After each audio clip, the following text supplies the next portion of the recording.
चोर येतो तो चोरी, घात आणि नाश करण्यासाठी येतो, परंतु मी आलो आहे ती त्यांना जीवन प्राप्ती व्हावी आणि ती विपुल प्रमाणात व्हावी म्हणून आलेलो आहे। पिता आणि पुत्र आणि पवित्र आत्मा ह्यांच्या नावे।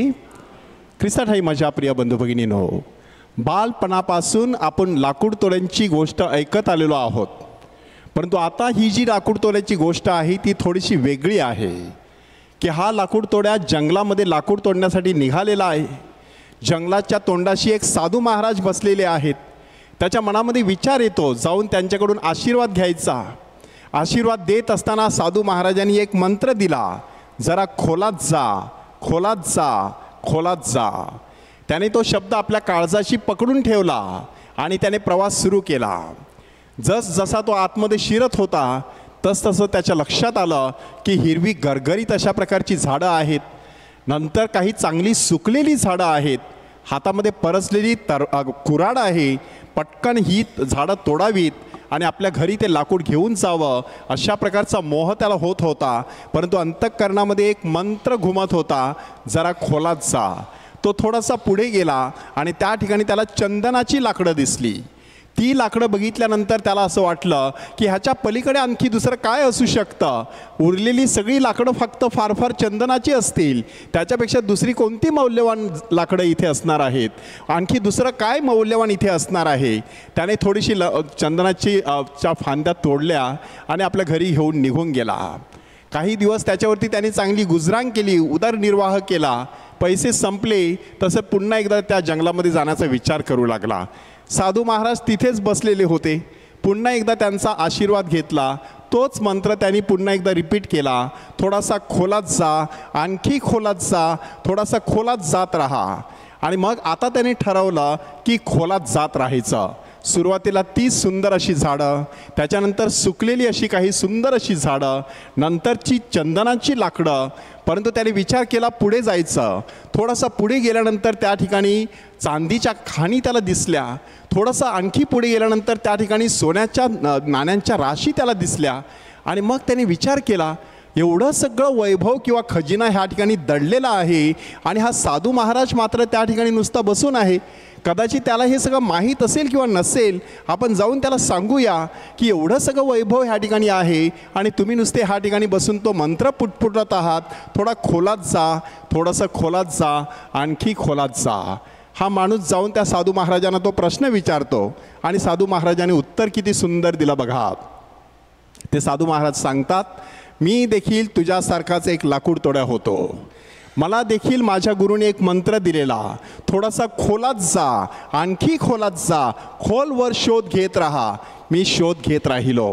मला देखील तुझ्यासारखी सुंदर लाकडं दिसली, सुकलेली लाकडं दिसली, चंदनाची झाडं दिसली, चांदीच्या खाणी दिसल्या, सोन्याच्या राशी दिसल्या।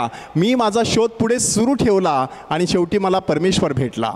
एकदा परमेश्वर भेटल्यानंतर हे सगळं धुळी कणासमान मला वाटू लागलं, म्हणून त्या परमेश्वराची पूजा अर्चा करत मी ह्या ठिकाणी बसून आहे।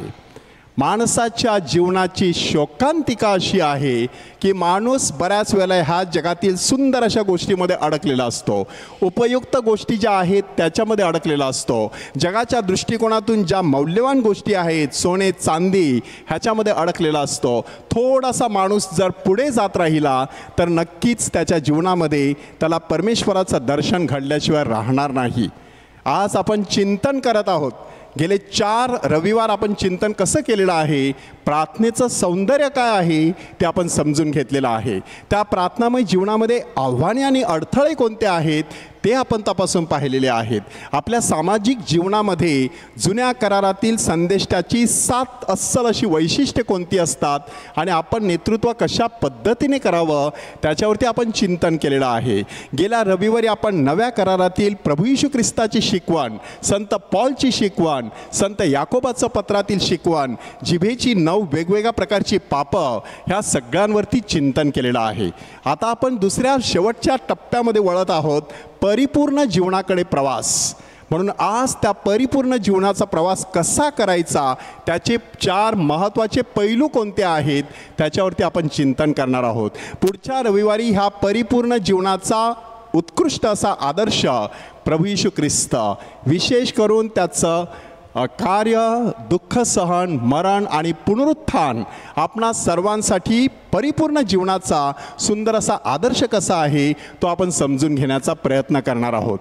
आज आपण परिपूर्ण जीवनाचा प्रवास 4 टप्प्यामध्ये कसा करायचा त्यावरती चिंतन करीत आहोत. त्यातील पहिला टप्पा आहे प्रभू शब्द. एकूण 4 टप्पे कसे आहेत? Word, worship, fellowship and service. Word म्हटल्यानंतर प्रभू शब्द, वर्शिप म्हटल्यानंतर माझं भक्तिमय असं जीवन, फेलोशिप म्हटल्यानंतर सगळ्या लोकांशी असलेली माझी सहभागिता आणि सर्व्हिस म्हटल्यानंतर माझ्या हातून घडणारी सेवा.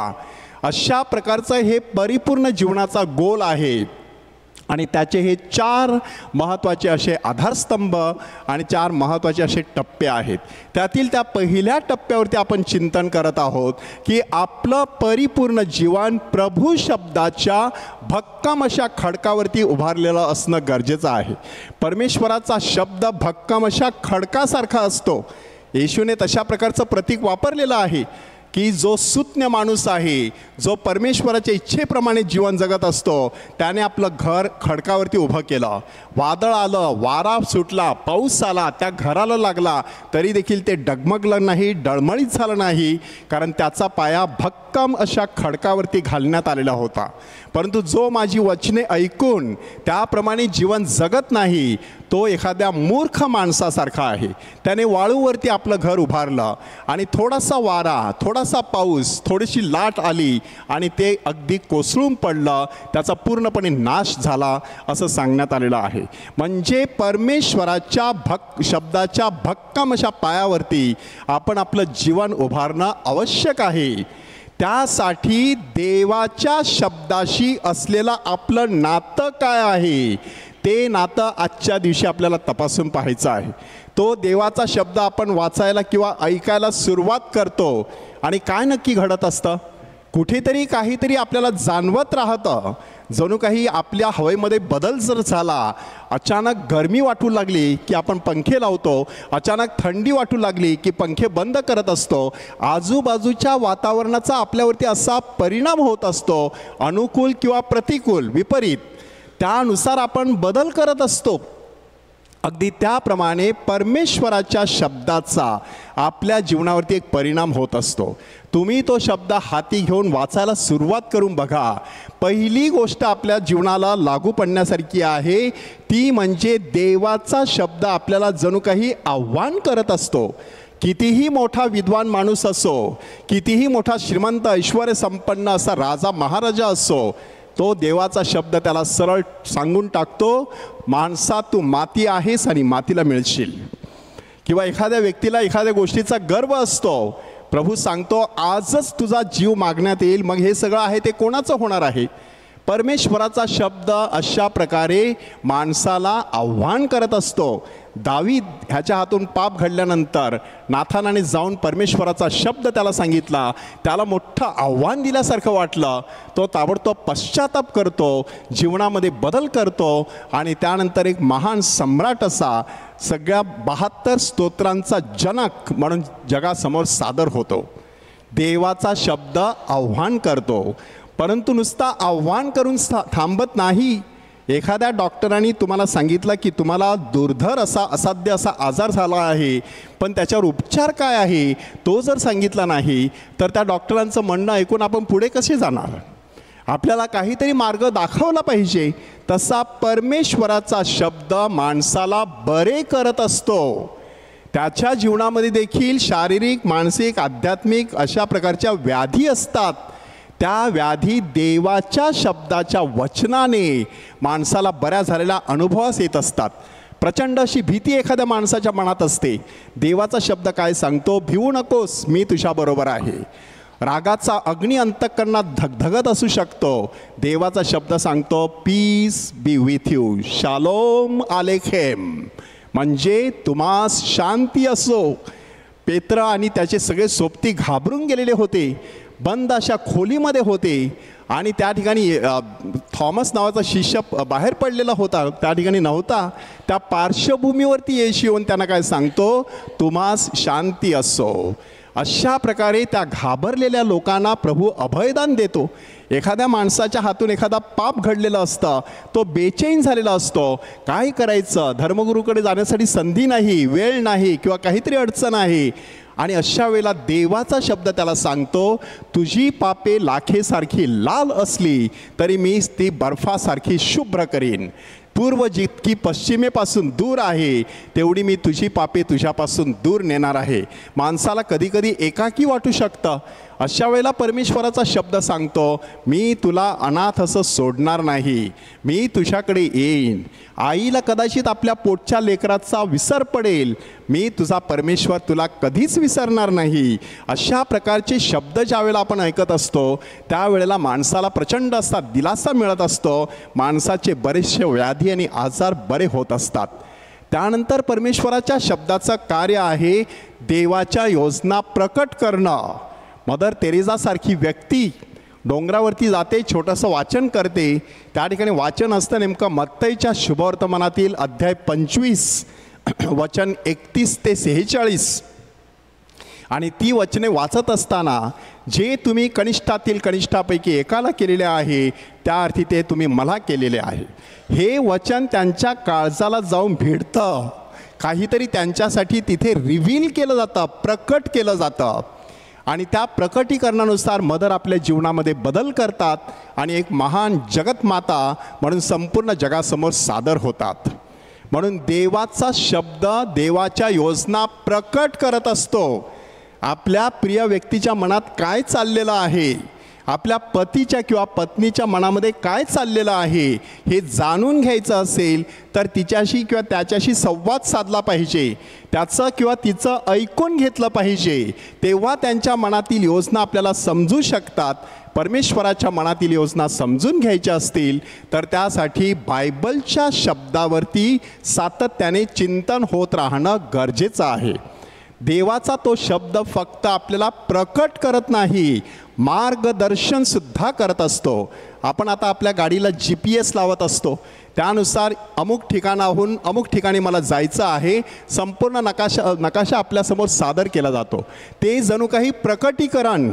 पण जसा तुम्ही प्रवास सुरू करता तसा प्रत्येक वळणावरती तुम्हाला मार्गदर्शन केलं जातं की आता turn to left, turn to right, go straight, फक्त 20 सेकंड्स आहेत, अमुक ठिकाणी वळा, तमुक ठिकाणी जा. हे सगळं मार्गदर्शन त्या GPS मध्ये सातत्याने आपल्याला केलं जात असतं. अगदी त्याप्रमाणे देवाचा शब्द आपल्या पावलांकरिता दिव्यासारखा आणि आपल्या मार्गावरील प्रकाशासारखा असतो.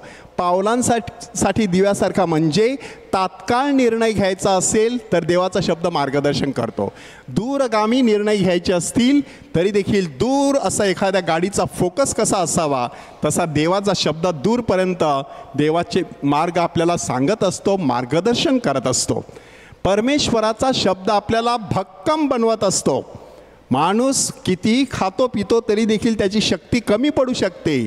आध्यात्मिक शक्तीचं वैशिष्ट्य असं आहे की उपवास करून देखील एखादा मनुष्य जबरदस्त ठणठणीत आवाजामध्ये आपले विचार मांडू शकतो. ही जी ताकद आहे ती देव शब्दाची ताकद आहे. परमेश्वराचा शब्द माणसाला अंतर्यामी बलसंपन्न करत असतो. नुसता बलसंपन्न करत नाही तर जर आपण अन्न घेतलं नाही आपलं शरीर कमकुवत बनत असतं, संसर्गजन्य रोग आपल्याला होऊ शकतात, बारीक सारीक आजार आपले उफाळून येऊ शकतात. अन्न न घेतल्यामुळे, देवाचा शब्द न वाचल्यामुळे आत्म्याची देखील हीच अवस्था झालेली आहे. तो आत्मा वेगवेगळ्या विकृतीला, काम, क्रोध, मद, मोह, मत्सर, अहंकार अशा प्रकारच्या षडरिपुंना म्हणजे 6 विकार, त्या विकारांना तो देवाचा माणसाचा जो विकार आहे तो विकार उफाळून येत असतो. आत्मा त्याला बळी पडत असतो. पण जर तो आत्मा परमेश्वराच्या शब्दावरती पोचला गेला तर नक्कीच ह्या सगळ्या विकारांवरती मात करण्याची प्रचंड ताकद त्या आत्म्यामध्ये निर्माण झालेली असते. छळ होत असताना देखील हा आत्मा डगमगत नाही. सगळ्या प्रकारचे वार झेलण्याची ताकद माणसाच्या अंतःकरणामध्ये, माणसाच्या त्या आत्म्यामध्ये निर्माण झालेली असते. परमेश्वराचा शब्द माणसाला परिवर्तन घडवून आणत असतो, माणसाला बदलून टाकत असतो. एक शब्द काळजाच्या कुपीमध्ये साठवून माणूस संतपदाला जाऊन पोहोचू शकतो. माणसाने सारे जग कमावले आणि आपला आत्मा गमावला तर त्याला काय लाभ? हे शब्द उकळत्या तेलाप्रमाणे फ्रान्सिस झेवियरच्या कानामध्ये पडले, मनापर्यंत उतरले, अंतर्बाह्य त्याचा कायापालट झाला. घे आणि वाच. ह्या जगाशी समरस होऊ नकोस, तर येणाऱ्या युगाशी एकरूप होण्यासाठी स्वतःच्या मनाचं रूपांतर करून घे. रोमकरास पत्रातील अध्याय 12 वचन 2 मधील शब्द अगस्तींच्या कानावर पडले. सगळं काही बदलून गेलं. तुझं असेल नसेल ते विकून टाक, गोरगरिबांना दे. संत अंतोनीचं परिवर्तन झालं. कितीतरी लोकांचं परिवर्तन परमेश्वराच्या एका शब्दावरती आधारित आहे. तसा एक तरी ओवी अनुभवावी. परमेश्वराचा एक तरी शब्द काळजाच्या कुपीमध्ये ठेवावा. त्याचा सुगंध अहोरात्र तुम्हाला मिळाल्याशिवाय राहणार नाही. त्यातून मिळणारा प्रकाश, त्यातून मिळणारी ताकद आणि त्यातून मिळणारा आरोग्य जीवनातील कोणत्याही गोष्टीला टक्कर देण्यासाठी तुम्हाला सामर्थ्य दिल्याशिवाय राहणार नाही. म्हणून परिपूर्ण जीवनासाठी पहिली गोष्ट जी आवश्यक आहे ती म्हणजे परमेश्वराचा शब्द मनापासून वाचायचा. काय नक्की आपल्या जीवनात ह्या बाबतीत घडत आहे? बऱ्याच लोकांच्या घरी पूर्ण बायबल नाही आहे, फक्त नवा करार आहे. आज मोबाईलमध्ये सगळं बायबल उपलब्ध आहे, पण इतर सगळ्या वेबसाईट आपण उघडत असतो. ही बायबलची वेबसाईट मात्र आपण कधी उघडलेली नसते. म्हणून परमेश्वराने तो दिवा आपल्या घरात दिलेला आहे, परंतु तो थोडासा लावण्यासाठी, त्याचा प्रकाश अनुभवण्यासाठी माणूस कष्ट घ्यायला बघत नाही आहे. म्हणून आपल्या घरामध्ये बायबलची प्रत नसेल तर पहिला निर्णय आज घेण्याची गरज आहे. माझ्या घरामध्ये हा स्वर्गीय खजिना येणं गरजेचं आहे. हेमंत मायकल नावाचे एक ख्रिस्ती गृहस्थ डिवाइन रिट्रीट सेंटर पोट्टा ह्या ठिकाणी होऊन गेले. मोठ्या ब्राह्मण कुटुंबातून आलेले, भट समाजातून आलेले. तुम्ही विचार करा, तिथे गेल्यानंतर अहोरात्र फक्त परमेश्वराचा शब्द लोकांना सांगत फिरले. त्यांनी एक वाक्य म्हटलेलं आहे, आपल्या घरामध्ये कितीही उंच वस्तू असल्या आणि बायबल जर नसेल तर आध्यात्मिकदृष्ट्या आपण भिकारी आहोत.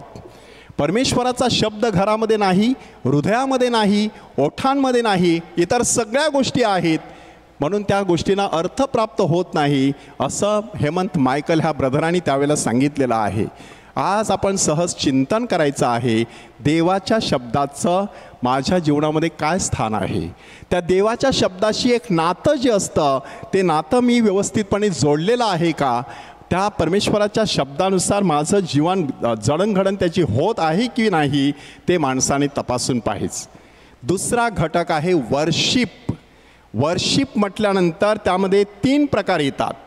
पहिला प्रकार आहे सगळी साक्रामेंत, दुसरा प्रकार आहे सगळ्या प्रकारची उपासना, आणि तिसरा प्रकार आहे आपली वैयक्तिक आणि सामुदायिक अशा प्रकारची भक्ती.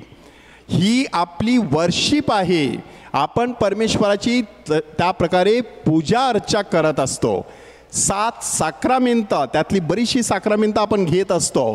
आपण स्वतःला प्रश्न विचारायचा आहे, ह्या साक्रामेंतामुळे माझ्या जीवनात काय नक्की फरक पडलेला आहे?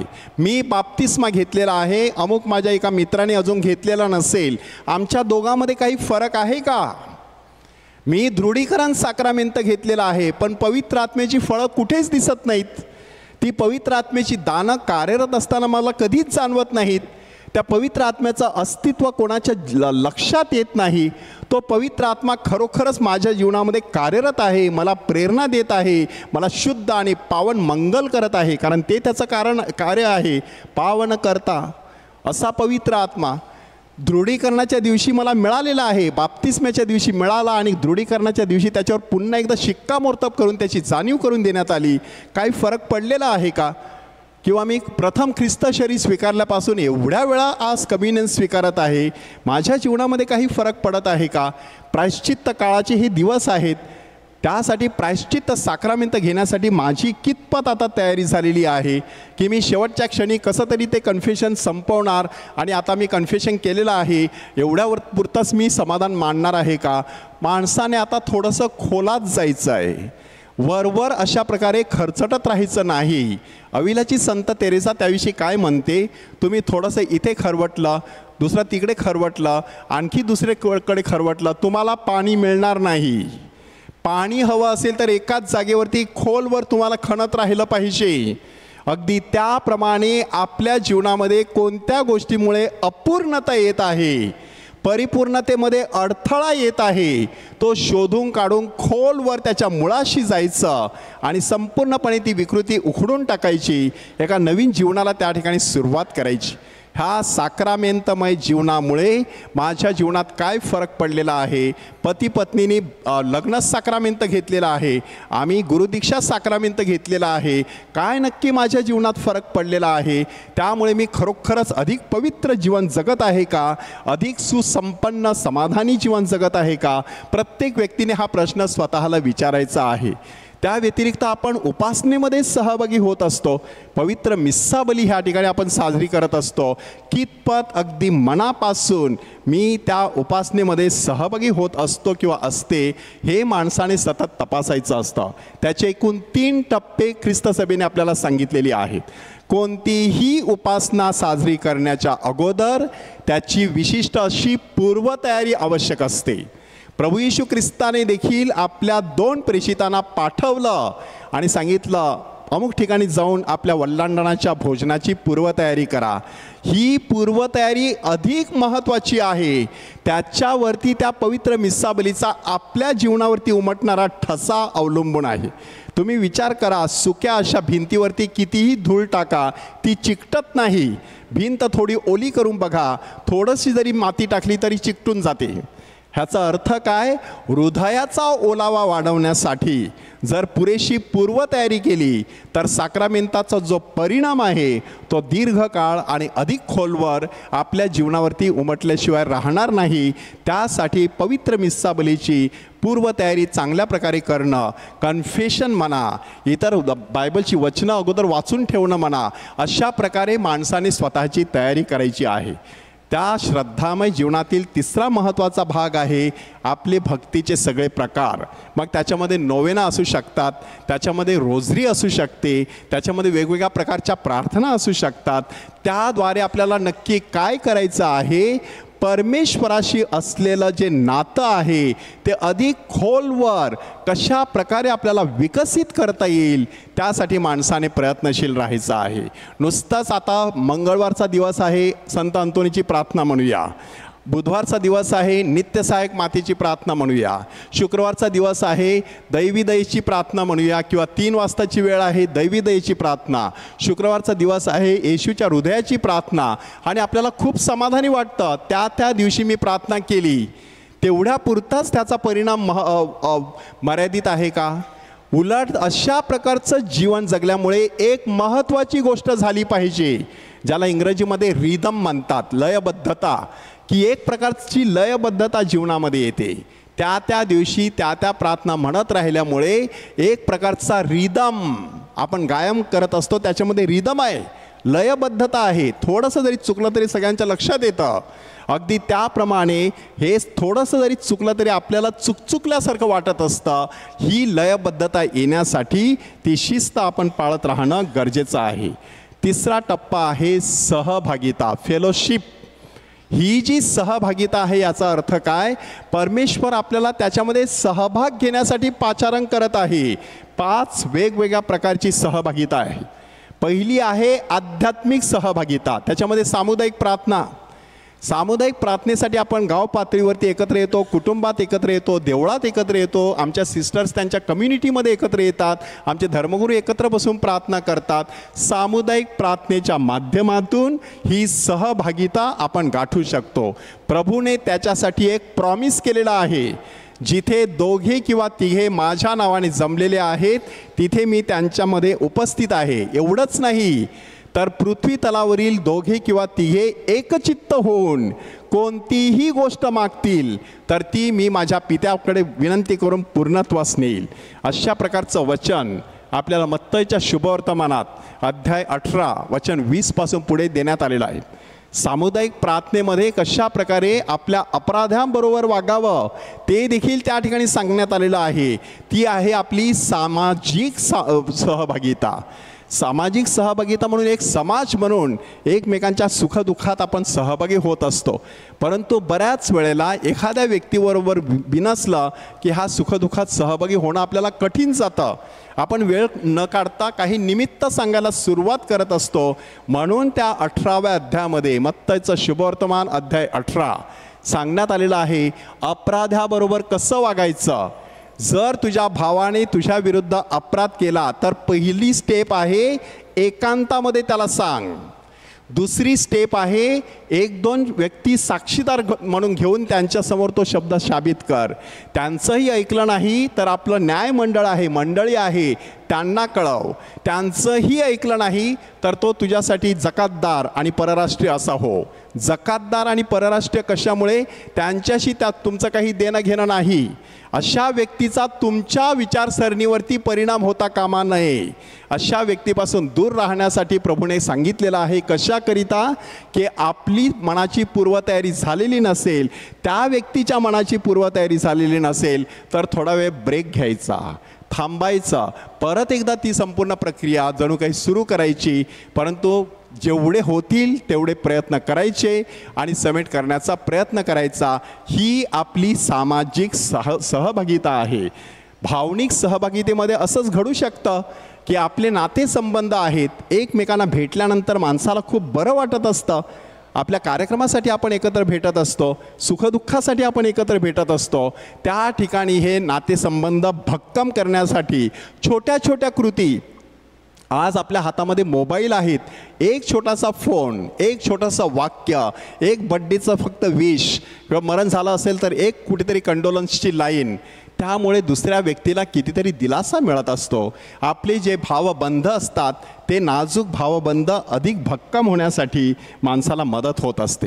सांस्कृतिक सहभागिता, आपल्या पॅरिशमध्ये, आपल्या गाव परिवारामध्ये मनोरंजनाचे वेगवेगळे कार्यक्रम आपण करत असतो.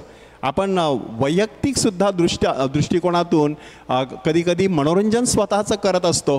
कधीकधी ह्या मनोरंजनासाठी आपण इतर सगळ्या लोकांना आपल्या जीवनातून बाजूला केलेलं असतं. त्यावेळेला माणसाने विचार करायचा की ही जी सहभागिता आहे, सांस्कृतिक सहभागिता, ती एवढी माझी स्वार्थी झालेली आहे, वैयक्तिक झालेली आहे की त्यामुळे भावनिक आणि सामाजिक, कदाचित आध्यात्मिक सहभागितेवरती परिणाम होत आहे. मला त्याच्यामध्ये बदल करणं गरजेचं आहे. बौद्धिक सहभागिता, एखादा विषय घेऊन त्याच्यावरती चर्चा करायची, घरामध्ये प्रवचनावरती चर्चा करायची. आज आपल्याकडे सहज अशा प्रकारची सगळी मशिनरी तयार आहे. दिलेलं प्रवचन पुन्हा एकदा तुम्ही ऐकू शकता, अशा प्रकारची व्यवस्था आपल्यासमोर करून देण्यात आलेली आहे. ते ऐकून त्याच्यावरती थोडी चर्चा करायची. ही आध्यात्मिक चर्चा आहे. इतर वैचारिक चर्चा असू शकते, सामाजिक चर्चा विषयावरती चर्चा होऊ शकते, साहित्यिक आणि पर्यावरणाच्या दृष्टिकोनातून चर्चा होऊ शकते. ह्याद्वारे परिपूर्णतेच्या दिशेने आपण वाटचाल करत राहू शकतो. म्हणूनच संत इग्नेशियस लोयोला सांगतात, study in order to save souls, म्हणजे आत्म्याच्या तारणासाठी सातत्याने अभ्यास करायचा, एकमेकांबरोबर बोलायचं आणि ती सहभागिता आपल्याला परिपूर्णतेकडे घेऊन जाऊ शकते. चौथा टप्पा आहे सर्व्हिस, म्हणजे सेवा. त्या सेवेला सुरुवात स्वतःच्या कुटुंबापासून होणं गरजेचं आहे. पतीने पत्नीची, पत्नीने पतीची सेवा करायची, आपल्या मुलाबाळांची सेवा करायची, एकमेकांच्या कुटुंबाची सेवा करायची, आपल्या समाजाची सेवा करायची, आपल्या धर्माची सेवा करायची. सेवेच्या माध्यमातून परिपूर्णतेच्या दिशेने माणसाने वाटचाल सुरू ठेवायची. माणूस हा एक सामाजिक प्राणी आहे. तो एखाद्या निर्जन बेटासारखा राहू शकत नाही. त्याला दुसऱ्या व्यक्तीची गरज असते. ही गरज जाणून आपण जे काही देऊ शकतो ते देत राहायचं. दुसऱ्याकडून आपण जे काही शिकू शकतो, घेऊ शकतो, ते सतत घेत राहायचं आहे. त्यामध्ये ख्रिस्त सभासुद्धा एक कुटुंब आहे. संत पोप जॉन पॉल दुसरे ह्यांनी स्पष्टपणे सांगितलं, जगभरची ख्रिस्त सभा विशाल कुटुंब, पण प्रत्येक कुटुंब चिमुकली ख्रिस्त सभा. म्हणून ह्या ख्रिस्त सभेमध्ये कितीतरी संघटना आहेत. त्या संघटनेमध्ये कार्य करण्यासाठी संधी आहे. आज आपलं गायन मंडळ म्हणा, स्त्रियांची सोडॅलिटी म्हणा, विन्सेंट डी पॉल म्हणा, इतर अनेक संघटना आहेत. युवकांची संघटना आहे, बालकांची संघटना असू शकते, ज्येष्ठांची संघटना आहे. प्रत्येक संघटनेमध्ये कार्य करण्यासाठी बराच वाव आहे. थोडी तरी सेवा, त्याद्वारे प्रचंड असं मानसिक आणि आध्यात्मिक समाधान, परिपूर्णतेच्या दिशेने आपण अशी वाटचाल करू शकतो. ही सगळी सेवा करत असताना, ही सगळी सहभागिता करत असताना, आपली भक्ती जोपासत असताना आपल्या जीवनामध्ये आपण सहज आता डोकावून पाहायचं की कशा प्रकारे प्रभूचा शब्द माझ्या जीवनामध्ये मुळावलेला आहे, कशा प्रकारे इतर व्यक्तींबरोबर असलेले माझे नातेसंबंध दिवसेंदिवस सुधारत आहेत की बिघडत आहेत, कशा प्रकारे मी माझ्या समाजाला सेवा देऊ शकतो, कशा प्रकारे इतर लोकांबरोबर असलेली माझी जी सहभागिता आहे ती माझ्या भक्तीच्या माध्यमातून मी व्यक्त करू शकतो. चोर येतो तो चोरी करण्यासाठी, घात करण्यासाठी आणि नाश करण्यासाठी. येशूने 3 शब्द वापरले. तो चोरी करण्यासाठी, तुमची मनःशांती हिरावून घेण्याचं काम सैतान करणार आहे. घात करण्यासाठी, कुठेतरी तुम्ही सुरुवात केली होती, संपूर्णपणे पायदळी तोडवण्यासाठी प्रयत्नशील असतो. नाश करण्यासाठी, काहीतरी चांगलं तुमच्या जीवनात सुरू झालेलं असतं, उत्साह निर्माण झालेला असतो, उत्साहाचे पंख छाटून टाकणारी मंडळी ह्या समाजामध्ये असू शकते. समाज विघातक अशा प्रवृत्ती असू शकतात. अशा चोरापासून सावध राहायचं. पण जो प्रभू आपल्याला सांगत आहे, मी आलो आहे तुम्हाला जीवन प्राप्ती व्हावी आणि ती विपुल प्रमाणामध्ये व्हावी म्हणून मी आलेलो आहे. ती जीवन प्राप्ती प्रभूकडून करून घेण्यासाठी, विपुल प्रमाणामध्ये करून घेण्यासाठी आपण एकमेकांकरिता प्रार्थना करूया. पिता आणि पुत्र आणि पवित्र आत्मा यांच्या नावे